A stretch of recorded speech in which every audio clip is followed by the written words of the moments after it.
Hello guys, तो सबसे पहले प्ले स्टोर पर जाएंगे। प्ले स्टोर पर जाने के बाद सीधा कुछ ऐसा इंटरफेस आने वाला है। पेटीएम सर्च करेंगे। पेटीएम सर्च करने के बाद तो इंस्टॉल कर देंगे। हमारे में ओपन है, पहले से ओपन करके कुछ ऐसा इंटरफेस आएगा। उसके बाद ऐड बैंक अकाउंट पर क्लिक करेंगे। ऐड बैंक अकाउंट पर क्लिक करने के बाद सीधे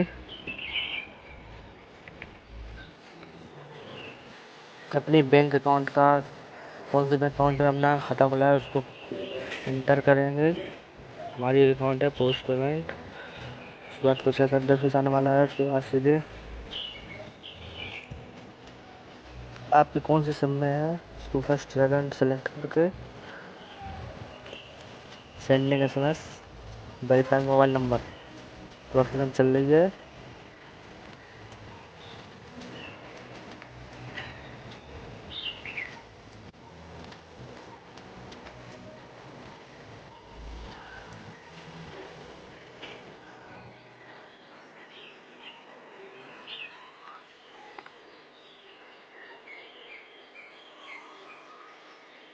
कंप्लीट होने वाला है।